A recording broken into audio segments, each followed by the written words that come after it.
अब देखो बच्चों, हमारा जो टॉपिक चल रहा है वो है preparation methods of haloalkanes. Okay, अब हम नेक्स्ट जो मेथड ले रहे हैं प्रिपरेशन की, और वो है फिंकरस्टीन रिएक्शन।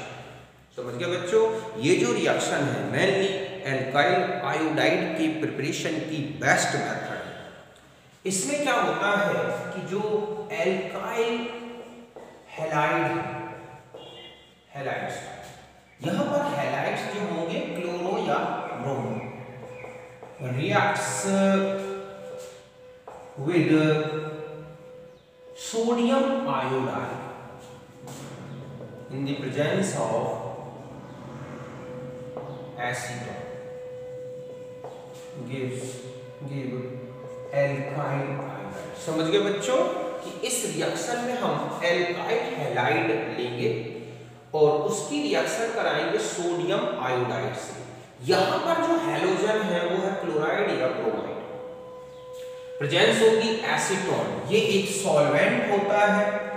अभी हम देखते हैं इसका क्या इंपॉर्टेंस है। तो ये हैलोजन एक्सचेंज रिएक्शन है। क्या है बच्चों? ये हैलोजन एक्सचेंज रिएक्शन इस टॉपिक के नाम से मिलती है। ये हैलोजन एक्सचेंज रिएक्शन, इसमें एक हैलोजन हटेगा और उसकी जगह पर दूसरा हैलोजन आता है। मींस यहां पर क्लोराइड और ब्रोमाइड जो है हट रहे हैं और वहां पर क्या आ रहा है? आयोडाइड। तो ये एक हैलोजन एक्सचेंज रिएक्शन है। तो यहां बना Ri एल्काइल आयोडाइड और NaX। अब यहां देखिए, ठीक है, कि यहां पर हमने इथाइल क्लोराइड ले लिया, सोडियम आयोडाइड से रिएक्शन करा दिया एसीटोन की प्रेजेंस में, सोडियम आयोडाइड बन गया। अब यहां आता है कि एसीटोन का क्या वर्क है। इससे जो रिलेटेड क्वेश्चंस पूछे जाते हैं वो देखो मैं बताता हूं आपको। पहली बात तो यहां पर जो एसीटोन है ये कोवैलेंट या हमें कहें ऑर्गेनिक सॉल्वेंट है, और ये कोवैलेंट कंपाउंड्स को सॉल्यूबल करता है। मींस बना हुआ जो सोडियम आयोडाइड है ये क्या है? एक कोवैलेंट कंपाउंड। ये क्या है बच्चों? Covalent compound. जबकि ये जो है ये क्या है? Ionic compound. तो ये कंपाउंड जो बना सोडियम आयोडाइड, ये तो एसीटोन में क्या हो जाता है? सॉल्यूबल हो जाता है। इसके अलावा सोडियम आयोडाइड भी एसीटोन में सॉल्यूबल होता है। बट जो NaX बनता है, अब चाहे वो NaCl हो या NaBr, ये आयनिक कंपाउंड है और ये एसीटोन में डिसॉल्व नहीं होते और ऐसे में वो प्रेसिपिटेट होके बाहर आ जाते हैं, जिससे ये रिएक्शन रिवर्स नहीं होती और रिएक्शन फॉरवर्ड डायरेक्शन में लगातार चलती रहती है और हमें Ri की एक गुड यील्ड मिलती है। यही मैंने यहाँ पे लिखा है कि acetone act as a solvent for Ri and NaI, but NaX not soluble in acetone and precipitated out from reaction mixture. Therefore, reaction occurs forward direction and obtain a good yield of Ri। पहला question तो ये होता है कि Ri की, ठीक है, ये रिएक्शन कैसे फॉरवर्ड डायरेक्शन में चल सकती है। तो एसीटोन का यूज करने से ये तो सॉल्यूबल रहेगा एसीटोन में, ये प्रेसिपिटेटेड होता जाएगा, तो रिएक्शन फॉरवर्ड डायरेक्शन में होती है। समझ गए बच्चों कि यहाँ पर जो एसीटोन है वो Ri के लिए और NaI के लिए एक सॉल्वेंट की तरह वर्क करता है, और जो NaX बन रहा है मतलब सोडियम क्लोराइड और ब्रोमाइड इसमें नहीं घुलते और वो अवक्षेपित हो जाते हैं, प्रेसिपिटेटेड हो जाते हैं और अभिक्रिया अग्र दिशा में चलती है फॉरवर्ड डायरेक्शन में और ज्यादा से ज्यादा Ri मिलता है। अब यहां पर देखो नेक्स्ट जो क्वेश्चन होता है कि acetone is replaced by water in this reaction, then reaction क्या होगी? फॉरवर्ड चलेगी या बैकवर्ड ज्यादा चलेगी? तो ध्यान से देखें, अभी मैंने आपको बताया कि जो NaX है वो एक आयोनिक कंपाउंड है। अगर हम वाटर को यहां पर एसीटोन हटा के और वाटर का यूज करेंगे तो ऐसे में जो NaX है ना बच्चों वो वाटर में सॉल्यूबल होगा और रिएक्शन को क्या कर देगा? वो बैकवर्ड डायरेक्शन में रिवर्स कर देगा। रिएक्शन इसमें हो जाएगी और फिर से हमें Rx मिल जाएगा। मींस यहां पर अगर हम ऐसा लिखें कि वाटर, या हम कहें कि acetone replaced by water, then NaX means NaCl NaBr soluble in water, then reaction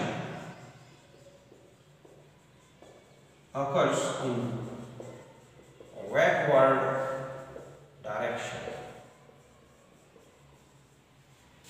and obtain poor yield of RI। समझ गए बच्चों कि यदि एसीटोन क्या किया जाए, एसीटोन को H2O से प्रतिस्थापित कर देते हैं तो NaX मीन्स NaCl है, NaBr है, ये क्या होंगे, जल में घुलनशील है। तो अभिक्रिया जो है, समझ गए ना, अभिक्रिया पश्चिम दिशा में ज्यादा चलेगी और RI की बहुत कम मात्रा प्राप्त होगा। समझ गए ना, ये क्वेश्चन होता है कि अगर हम यहाँ पर एसीटोन की जगह वाटर यूज कर दें तो इस रिएक्शन में क्या इफेक्ट पड़ेगा। तो ध्यान रखें, एसीटोन अगर वाटर आ गया तो ये NaX को डिसॉल्व कर लेगा और ये दोनों में फिर रिएक्शन हो जाएगी और रिएक्शन रिवर्स हो जाएगी। तो ऐसे में हमें RI की एक सही अमाउंट, एक गुड यील्ड नहीं मिलेगी। हम एक शॉर्ट में ऐसा बोल सकते हैं, देखो बच्चों, कि ये जो रिएक्शन है इनमें एसीटोन या वाटर का क्या इफेक्ट पड़ेगा। अगर हम इस रिएक्शन को शॉर्ट में समझें तो हम ऐसा लिख सकते हैं कि ये है RX प्लस NaI। आपने एसीटोन का यूज किया तो यहां पर RI प्लस क्या बनेगा, NaX। तो ये रिएक्शन इस तरह चलेगी और बैकवर्ड में बहुत ही कम होगी। ओके, और दूसरा है कि RX प्लस NaI। अब यहां पर हम वाटर का यूज कर दें, हम ये कहें कि यहां हमारा H2O है, एक्वस मीडियम है, तो रिएक्शन ऐसे हो जाएगी कि RI plus NaX means acetone की प्रेजेंस में फॉरवर्ड रेट ज्यादा होगा, H2O की प्रेजेंस में एक्वस मीडियम में बैकवर्ड रेट ज्यादा होगा। मींस यहां पर एसीटोन की प्रेजेंस है तो R forward greater than R backward, water की प्रेजेंस में कहें तो R backward greater than R forward. यहां पर अगर हमें एक गुड यील्ड होगी ऑफ RI और यहां पर क्या होगी, पुअर यील्ड ऑफ RI। एक तो ये क्वेश्चन होता है।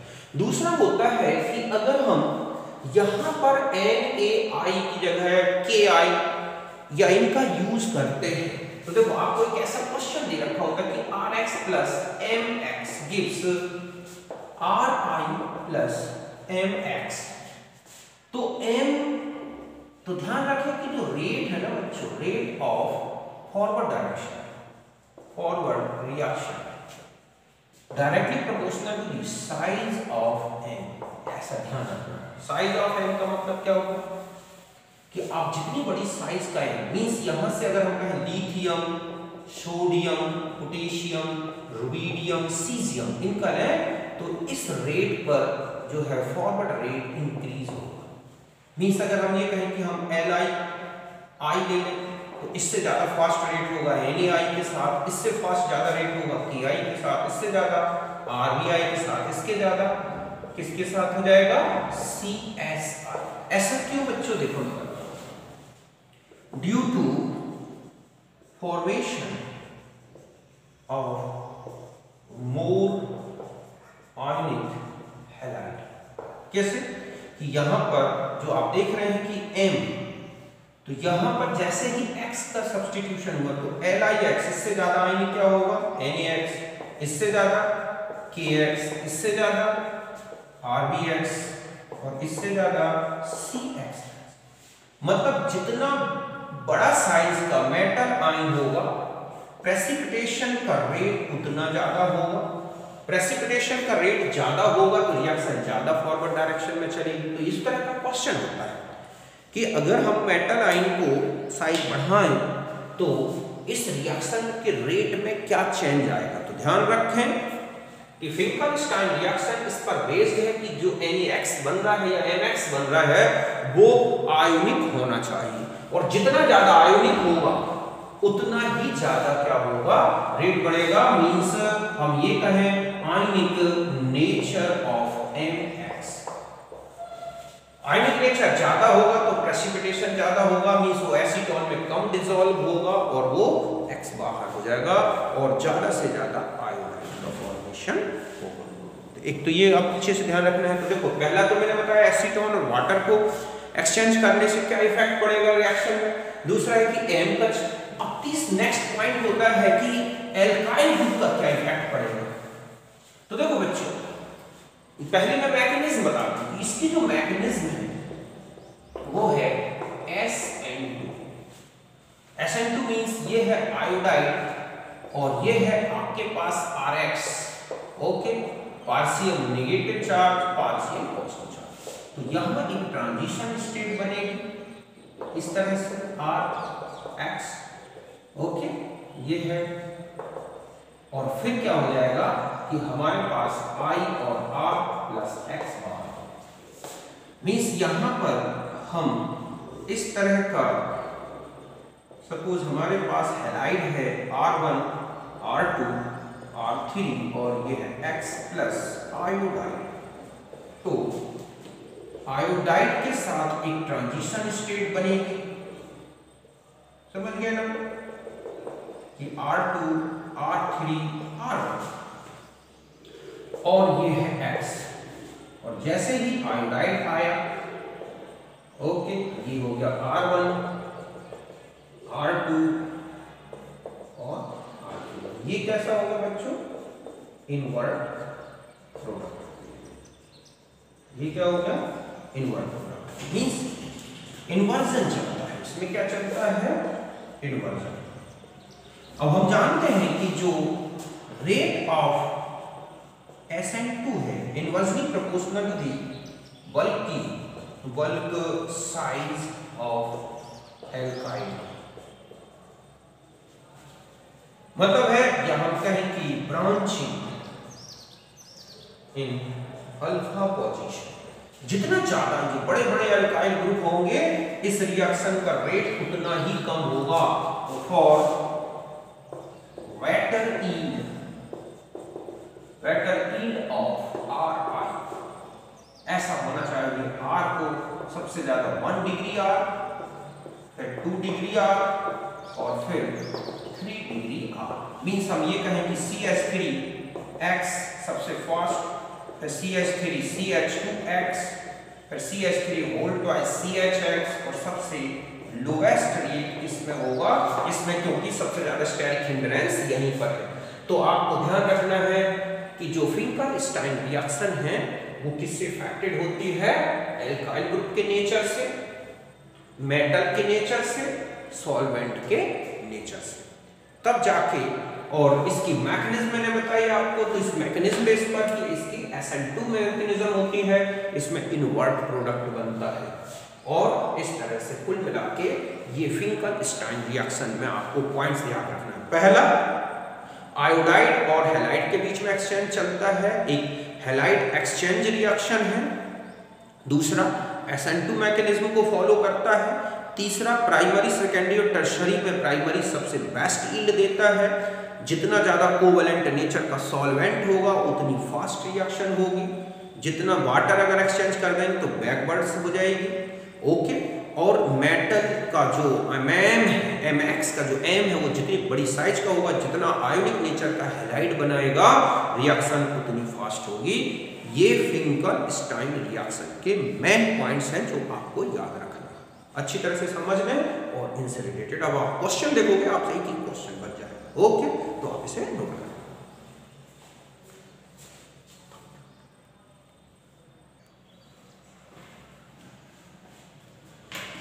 अब देखो बच्चों, नेक्स्ट जो रिएक्शन है वो है Swarts reaction, Swarts reaction, okay. तो ये यूज होती है formation of alkyl fluoride.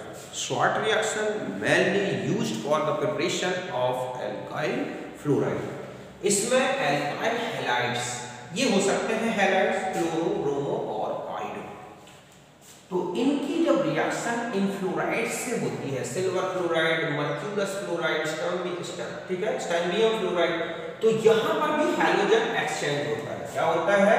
Halogen exchange. ये यहाँ और इस तरह से ये बनते हैं फ्लोराइड्स। समझ गए ना कि ये फ्लोराइड की प्रिपरेशन की मेथड है। तो आपको ये ध्यान रखना है, यहाँ पर क्लोराइड और ब्रोमाइड में ब्रोमाइड के साथ क्लोराइड से कहीं ज्यादा फास्ट रिएक्शन होती है, और अगर आयोडाइड यूज करेंगे तो आयोडाइड में और फास्ट होगी, क्योंकि ये हट रहा है और फ्लोराइड उसकी जगह आ रहा है। तो जितने जल्दी हैलाइड हटेगा उतनी ही फास्ट रिएक्शन होगी, और इसमें इस तरह से हमें फ्लोराइड्स मिलते हैं। तो ये फ्लोराइड्स की स्वाट रिएक्शन। ओके, इसमें तो सीधा रिएक्शन दे देते हैं, पूछता है कौन सी रिएक्शन है, तो ये ध्यान रखना। फिर आते हैं हुंसडीकर और बोरोडाइन हुंसडीकर रिएक्शन। चाहे हुंसडीकर रिएक्शन के नाम से आ जाए या Borodin Hunsdiecker reaction, it is used for the formation या प्रिपरेशन ऑफ एल्काइल ब्रोमाइड। इसमें एल्काइल ब्रोमाइड का फॉर्मेशन होगा। देखो, Darzens reaction alkyl chloride, Finkelstein reaction alkyl iodide, Swarts reaction alkyl fluoride, और Hunsdiecker reaction used for the formation of bromide. इसमें क्या होता है कि ये है सिल्वर ऑक्सीडेट या कार्बोक्सिलेट। ये क्या है बच्चों? सिल्वर कार्बोक्सिलेट, कार्बोक्सिलिक एसिड का सिल्वर सॉल्ट। इसकी रिएक्शन ब्रोमीन से होती है, कार्बन टेट्राक्लोराइड की प्रेजेंस में, तो बनता है एल्काइल ब्रोमाइड। पहले हम इसकी मैकेनिज्म देखें, फिर इसमें क्या इंपॉर्टेंट है जो आपको क्वेश्चन में पूछा जाता है, जो कंपटीशन में आता है, क्या क्वेश्चन बनते हैं। तो डायरेक्ट रिएक्शन आ जाती है, दूसरा है कि एल्काइल ग्रुप का नेचर किस तरह से फैक्टेड करता है इस रिएक्शन की, इसकी मैकेनिज्म क्या है। तो देखो, पहले तो मैं इसकी मैकेनिज्म बता दूं यहाँ पर। ओके, मैकेनिज्म में देखो आप, यहाँ पर है RCOOAG plus BR and BR। तो यहाँ पर RCOOBR प्लस AG, ये फॉर्मेशन होता है। RC double bond OBR change into RC double O free radical plus BR radical, इस it is change into R radical plus CO। Okay, तो यहां पर जो R रेडिकल बना है, अब R free radical plus BR change into RBR plus BR, ये है हमारा प्रोडक्ट। मतलब यहां पर जो है ये क्या है? Free radical mechanism. Okay, free radical. अब ध्यान से देखें, यहां पर साइड रिएक्शंस और हो सकती हैं। क्या क्या हो सकती हैं? देखो कि ये जो रेडिकल है R और ये R से मिल जाए तो क्या बन सकता है? RCOOR। बट ये वाली की पोजीशन थोड़ा कम होती है, क्योंकि ब्रोमाइड जल्दी रिएक्शन करता है फ्री रेडिकल से। एक दूसरा है कि Br और Br मिलके Br2 बना दो, तो ये हमारे साइड प्रोडक्ट बनते हैं। इस रिएक्शन में एस्टर का बनना ये बताता है कि ये रिएक्शन फ्री रेडिकल मैकेनिज्म से होती है। अब देखो यहाँ पर क्या जो है नेचर का क्या इफेक्ट पड़ता है, तो ध्यान रखें कि जो रेट ऑफ रिएक्शन है बच्चों, ओके, ये जो है रेट ऑफ रिएक्शन, वो फर्स्ट एल्काइल ग्रुप जो है वो 1 डिग्री हो तो सबसे फास्ट होता है, 2 डिग्री और उससे कम 3 डिग्री। ओके, ऐसा क्यों?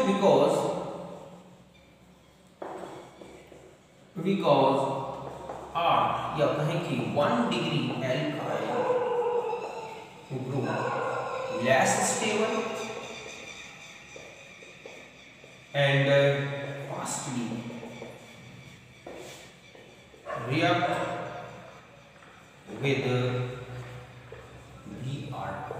ओके, मीन्स हम ये कहें कि हमारे पास है CH3COOAG, फिर है CH3CH2 COOAG, फिर है CH3 whole twice CHCOOAG and CH3 whole thrice COOAG।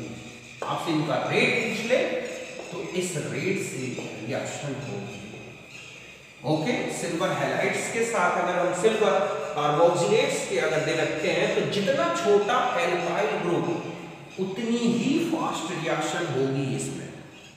पहली बात तो सब्स्टिट्यूशन रिएक्शंस स्टेरिक हिंड्रेंस से ज्यादा इफेक्टेड होती हैं, सबसे ज्यादा स्टेरिक हिंड्रेंस यहाँ है।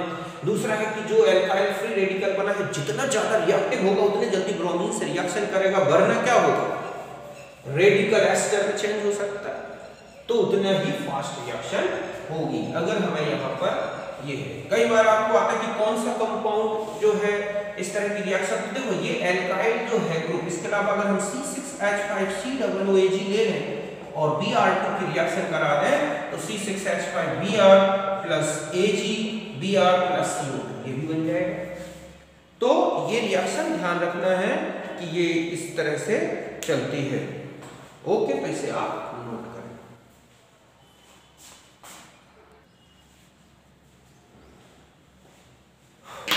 देखो बच्चों, एक रिएक्शन और है ब्रिन-बॉम-सिमोनिनी रिएक्शन, जो हुंसडी का रिएक्शन है।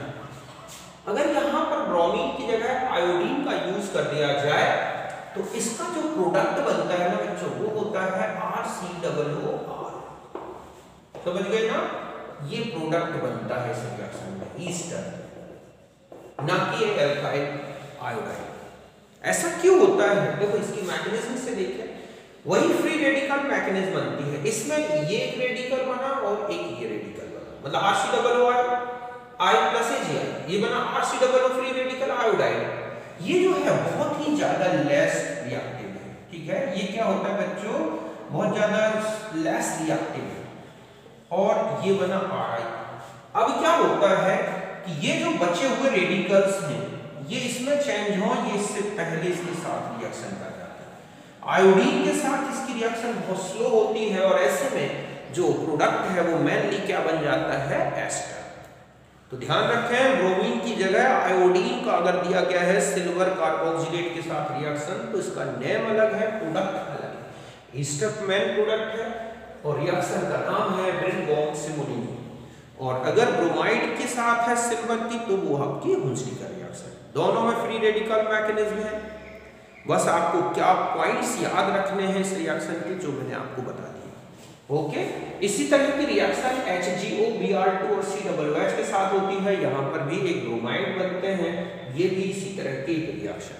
ओके, इसे नोट